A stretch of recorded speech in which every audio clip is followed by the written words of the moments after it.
have a dream, similar to Martin Luther King, but a real progression in the outcome for Black communities, where certain medical challenges continue to persist. We can find a real transformation in those that would either hopefully eradicate it or find ways for us to get beyond it.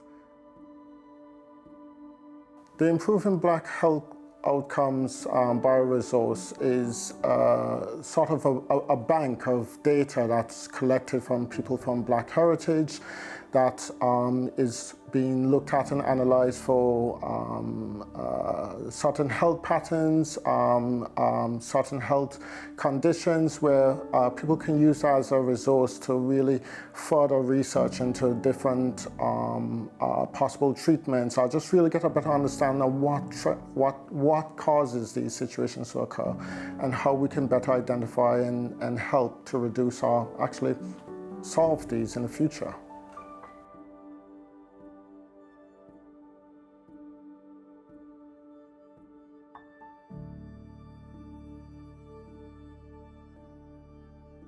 I believe we all have a part to play. As a Black male, I have a part to play in this and helping others who with a shared heritage.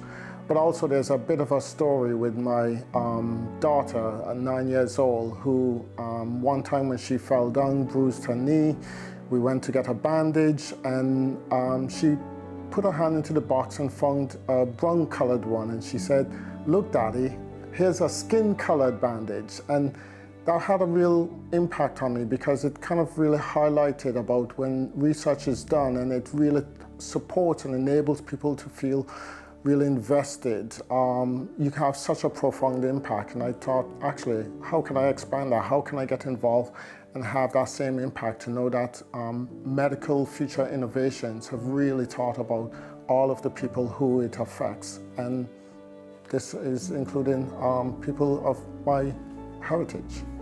I'm very aware that in Black communities there's a huge disproportionate effect in some areas. For example, diabetes is big.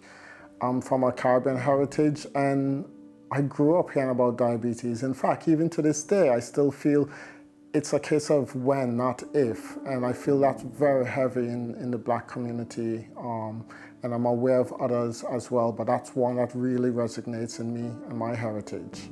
I'm really hopeful that the IBHO research would lend to really future generations, where we can see a real transformation taking place, whether it's through education in the communities that is being disproportionately impacted.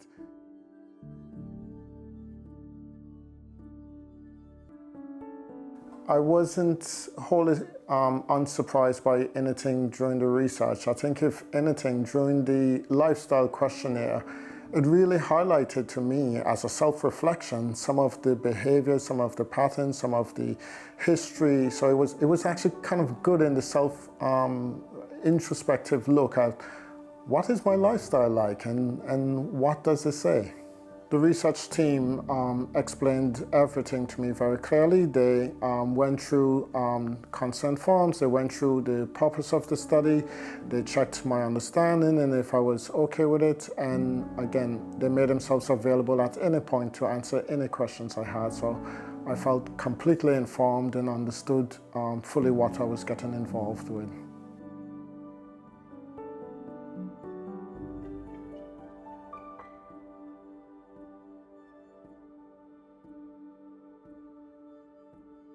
I found out about the IBHO from a friend who knew about it, and they sent me the details saying, "Ardel, I know you're really keen to help Black health," and they sent and shared information with me. But I also saw a poster up when I was walking in the hospital one day, and I think the two of them combined just really triggered it for me that I want to get involved in this. If someone was considering joining the IBHO, I would say just do it. It's an amazing experience. There's nothing about it that is scary, and the people are friendly. It's quite an easy process to get involved. You can give blood, you can give saliva, so it has options for both people. And it allows just for your information to play a part in just advancing medical research in the Black community.